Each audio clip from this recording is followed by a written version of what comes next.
Welcome to Hot Seat, the show with the hot seat and the hottest questions. Today we have our good friend Nigel. Hey! Thank you. Also known as Uncle Roger sometimes. Yes. Hiya. Yeah, that's a good one. So is it surreal you're on Hot Seat? It's like pretty unbelievable. Yeah, I love this. What is this? It's spared no expense, Steve. I'm telling you, man, this is high quality shit. Do you like Game of Thrones? It's real swords, actually. So. All right, so as you know, on Hot Seat, we like to start the show with a cold question in order to make sure that people leave the video quickly. Go ahead, Bart. Oh, the question? Yeah, cold question. Okay. First time, huh? Let's say you're walking down a very safe neighborhood, Real super safe. Okay. and then someone comes out of nowhere and attacks you like this. Okay. What do you do? You just, I don't know, protect myself. It's like this. Training. That's the real Please protection. don't unsubscribe. I mean, he can be poking somewhere else, not just your eyes. You don't have right? to try to justify it. Yeah, it's okay. We can it's just to warm you up a little Oh, bit. okay. What's one of the most annoying hecklers that you've had to deal with? Hecklers. It's just been really good.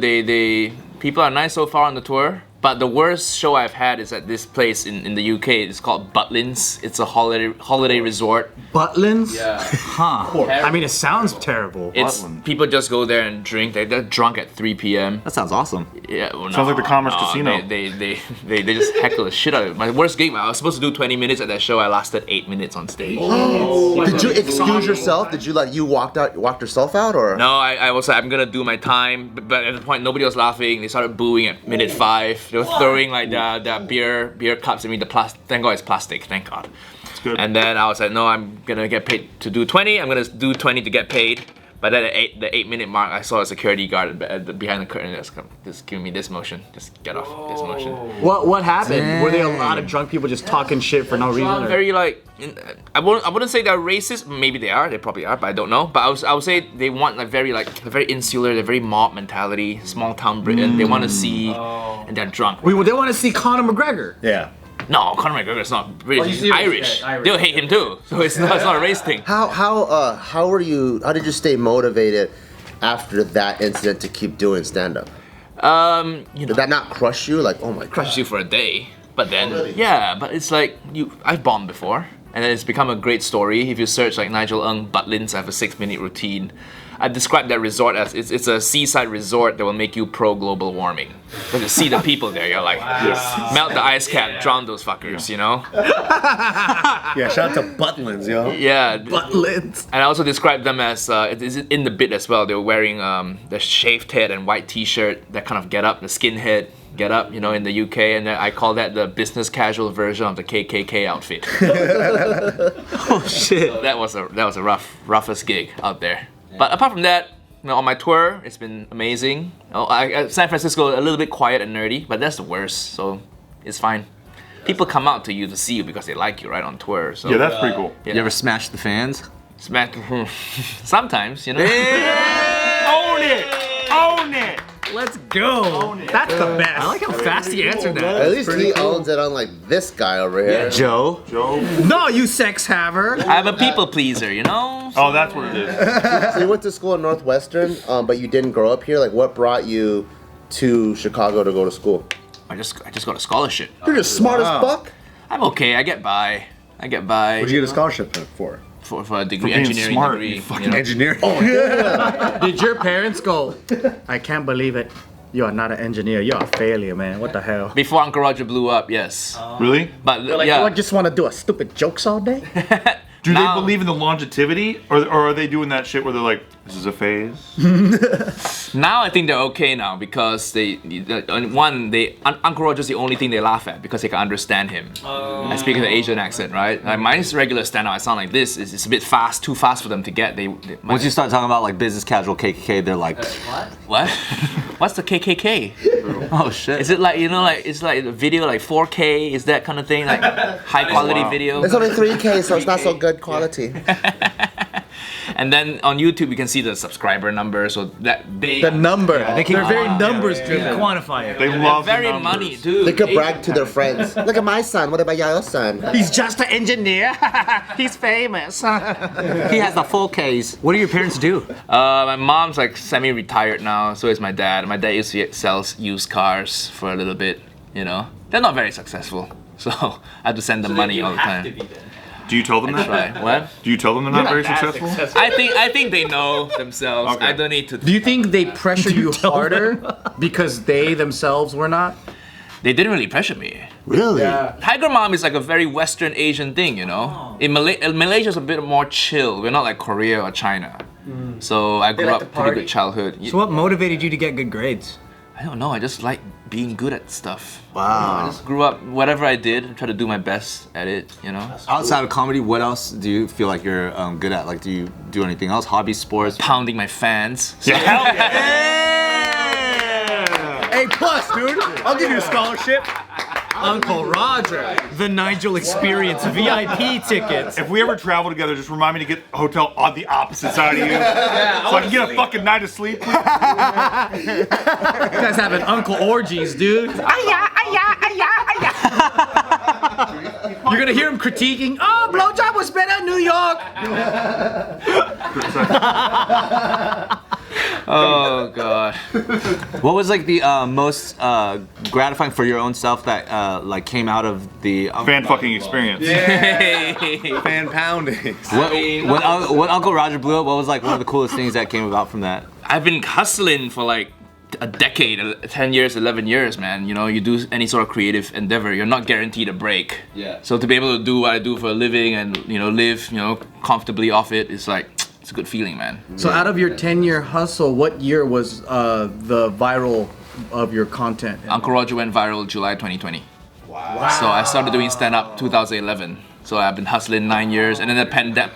I quit my job, went full-time stand-up 6 months before the pandemic hit. Oh shit. And the pandemic hit, I lost all my work. I had like 10 months worth of savings as runway. Otherwise, I would run out of money and had to go back to a day job. So I was like, okay, let's try to make something work in the 10 months. So Are you glad that you were doing stand up already? Oh, Because you know, there's this thing where tubers sometimes they start doing stand up after they blow I up. think they can do stand-up. have you seen TikTokers do stand-up? It's the worst, I man. want to watch it. Yeah, it's bad. But the thing is, Who's your favorite? No, I didn't ask that. What are you talking about, dude? what? Charlie D'Amelio. That sounds similar to our friend Cholo Fit. He was doing stand-up for like 10 years, and then he was pretty much serving tables and all that. And he was and he's so funny, but he was just hustling, and it wasn't until he created his Cholo Fit character, which is like this guy that's a cholo, which is like a Hispanic gangster that teaches people how to exercise. Oh, that's funny. And then it blew up, and then from there it was just like TV show signed by a production company, and so I'm so proud of him. But it was just crazy that he was just like 10, 15 years of stand-up just kind of going nowhere, you know? And all it took was just that one big break. Funny, talented dude. Yeah, but then he had the skills to back up the opportunity. Yeah, those 10 years you develop your chops, right? Otherwise, you get big on TikTok, you do a stand-up show, people will come see you once. If they come to the show, they don't like it, then they just, okay, we saw him, we don't want to see him anymore, right? But hopefully people come. I do have people who come to the show and then they come to another show. I tell them the same material, but they still come They because still love it? Uncle Roger that does a lot of crowd work. So every time I shit on different people. That's awesome. Yeah. How do you change your set at all, or does it evolve for you, or are you really happy with where it's at? Minor evolving, always improving it. But this tour, the Haya tour right now, is going to be roughly 90% the same material every show you come to, 80-90%. So you worked on it bit by bit, and then you developed your kind of touring material, and then you're touring with it, just kind of like touring with the feature film or something. Yep. And then when it's done, I record the special and then I retire the material. And then you bring out a wrote- new set. You wrote everything? You have no writing partner or anything? No. Just sometimes in a car ride with other comedians, you would kind of riff. Yeah, and then you come out with new lines, or you just, you know, ask a comedian friend to watch your set. They give you a few pointers. Oh, you could say this here, say this here. But maybe for my next tour, because it will have to happen in like 2 or 3 years' time, maybe I'll get some writing help to, you know, more eyes, move it faster. Yeah. Have you faced that kind of criticism, like, oh, you're just a fucking YouTuber? You're not a real stand-up comedian. Oh yeah, definitely there's that stigma there, but who cares, right? Yeah. I sell tickets, I make money, and then the people who don't do YouTube, well, good luck having a career in this day and age. That's a great, yeah. That's Late night does nothing. Anything with a shiny floor does nothing for you anymore.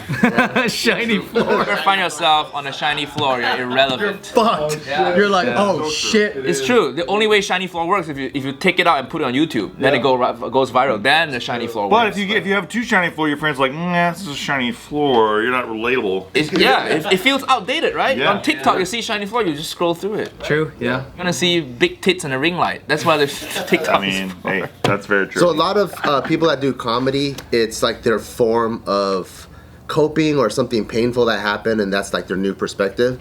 If you had to, I don't know if this is the case for you, but like let's say if you had to tie it to anything that was painful or traumatic in your childhood, like what would you think helped you have this funny perspective?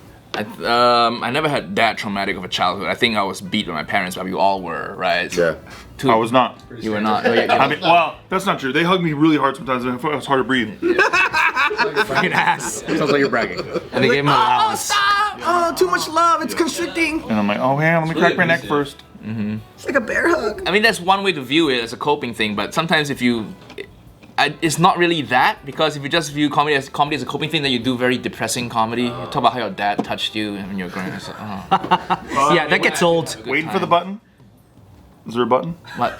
Your dad touching Dad you? touched you. And therefore, He wants you to say the line. Oh, that's not bad. Yeah, and it's always, I know exactly what you're talking Comedy is about like everything that happens in my life, right? So I 2 years ago I got punched in London. It's like a suspected COVID thing. You can't prove people's intention, right? But I was just on my street. they're like, you got COVID, pow. I don't know. He just said, "You know what you did. You know what you did." He was just walking along the street. God, What the fuck? about. Sounds like an American.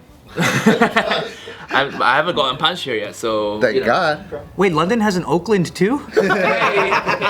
Oakland, London. Punching Asians everywhere is a global. What do you think of Ronnie Cheng? Oh, yeah, I love him. He's so funny. Can we do that again? Can you shit on him a little? Shit on him a little. I fucking hate him. He's also Malaysian. Oh, really? Yeah, but he grew up in many different places. To me, we have a lot of like similar life experience, but I always view him as he's like the smarter one.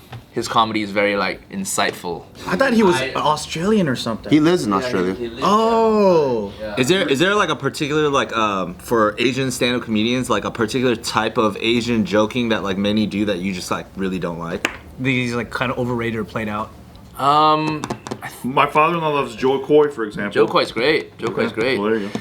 I mean, they're hacky jokes, of course. Yeah. Like if your punchline is just a stereotype, then it's kind My of dick is small. yeah. That's fucking funny. No, I just felt like mentioning that. It's funny because it's true, you know. It's I love when Asian guys say that about themselves, man. Shut up, Steve. That has nothing to do with it. They just wanted to tell you guys now. That wasn't a joke at all. one criticism I get is like sometimes people don't like the accented character. And then they quote this Bo Burnham quote like, "Oh, when you do an Asian accent, is white people think you're laughable, and now you're giving them permission to laugh at you." And then, Bo said that? yeah, people always leave. But don't a lot of people speak like that in Malaysia? That's how you fucking sound. Also, why are you taking Asian comedy advice from Bo Burnham? First of all, why are you letting a white guy explain, cultural comedy to you? And second of all, like in Asia, a lot of us sound like that. I don't think my mom's laughable. That's coming up with a white baggage thing. Right. But yeah, my comedy is just about everything that happens in my life, and I talk about the hate crime stuff. I made it funny. It's not depressing. It's a funny story. It was funny even without commentary, I think. Yeah, you just put different music to those clips. You had me and my dad touched me. I'm like, that's fucking hilarious. This guy's a genius. You say your dad touched you, other Asian kids like, what? Your dad touched you? Wow. My dad never talked to me. Yeah. Felt zero affection. We've reached the 14-minute, 35-second mark, which this is the part where we like turn up the heat. Oh shit. So, obviously you didn't come from a lot of pain. That's not what informed your comedy. No. But do you have a great life regret? Something that you're like, damn. I mean, you had a failed marriage. Maybe you want to talk about that. Or a successful divorce. The what? It's a failed marriage or a successful divorce. And a successful divorce. You didn't take any of my shit. Oh, that's pretty cool. None. It was a good. That's why we're still friends. You mean like your comedy material or your actual? She took all your material. She's Auntie Roger.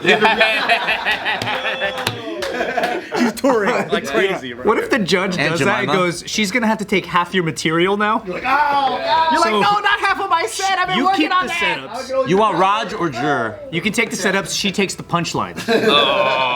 You have to tour together. That's a funny reality show, isn't it? Dude, take half the material that you have to perform with the ex-wife you hate. Dude, you can have it. You can have it. Yeah, that's a funny sitcom show. But then you fall back in love, maybe. Yeah, that could be a nice rom-com. Yeah. Nobody wants to see a happy ending. And so no regrets of any type? Regrets. Well, There's gotta be regrets. I think in my 20s, right, you're chasing this comedy thing, and then I was performing. So for a bit of context, I had my day job 9 to 6, and then 6 p.m. I just take a train up to Birmingham, a city in the UK, perform, get back home like midnight, sleep, repeat 4 or 5 nights a week. What was your day job? I worked at a tech startup, so unfortunately, the San Francisco guys, I'm one of them, you know. That's why you know. Yeah. Yeah. That's why you could do the laptop jokes. That's why you know exactly when to say GitHub. Yeah, exactly. So I miss a lot of my friends' like weddings and birthday parties, you know. But I think you're chasing a dream. That's kind of the sacrifice you have to make. But they're gonna get another birthday and another birthday. And Birthday's another always birthday. Sometimes another marriage. And I hear like weddings are not fun to go to sometimes. So maybe I dodged a bullet there, you know. Oh, you never been to any? No, I never been to like a proper ceremony. No. Because one, I also don't live in Malaysia, so all my close friends are back in Malaysia. If I weren't doing comedy, I might have been able to like just fly back for my close Were friends. you too busy for your own wedding? No, we just did a courthouse thing. Oh, word. Okay. We wanted to save up for like a proper marriage, but then I never saw the value in it, and I wanted to get this comedy career going. And wedding ceremony, what, 30, 40 grand minimum? Yeah. So to me, that's savings that I could put towards my career. Now, if I want to put on a ceremony, sure, I have some savings now, but at the time, I was a struggling artist. I couldn't. It's like 5 butlins. 5 buttons? Yeah. I mean that bad show you did, that bad resort. Oh, 5 butlins. Butlins resort. That's 250 pounds, man. What's the part of comedy that's rewarding to you, so much so where you're willing to like quit your job, move cross country, like live this like nomadic life? Like what about it do you love so much? It's pounding the fans. Yes, I knew it. I was waiting. You're always gonna get a fucking applause here for that, man. That's awesome. We're fan pounders here. Do you ever pull up your own videos with a fan in the room and then you just take her from behind? What's going on? This is hot seat, guys. We don't ask like fucking stupid cold questions. I'm gonna try that. I'm gonna try that next time. In the try it. background. It works. Dude, I gotta say, one of my favorite things to do is so you're with somebody new who knows that you're on the tubes and stuff, and then you pull up your own video, and then you start to watch it in the room with them, and then you see how long they're gonna last before they say something about it. Just to fuck with them? Well, just to make them think like you love watching yourself, and it's like, oh, dude, you gotta check. Doesn't that get you right there? Oh, Just watch this right here. wait for this part. Wait for this. I think I'll just go soft, man. Seeing yourself. Yeah, just go soft. Go soft? Go soft. Yeah. Has a fan ever asked you to wear the orange polo? Yes, they have. And What do you say to that? You say you say yes. You're like, thank you for being here and being naked. I'll do whatever you ask for. You know. That's cool. That's a gentleman. I That's a kind of gentleman. believe you. I kind of believe you right now. Well, it's. I mean, she was funny, and I thought it was a funny thing. I said, okay, let's try it. You know, we just laughed a lot. It wasn't sexy. It was a joke. Yeah, it was a joke. We both know it was a joke. She wasn't sincere in asking. But I did have someone during sex. She just called out Roger instead of Nigel. That was like real. That was. And then did you go, "Aya"? Who the fuck is Roger? Oh wait. Fuck. Sorry. Dude, fans are fucking crazy. So I'll tell you some shit off. I'll tell you some shit off camera. But I've known many a tuber, fortunately and unfortunately, and I'm gonna tell you a fucking crazy story. Oh, what? We gotta go. That's it. Wow. On Patreon, guys.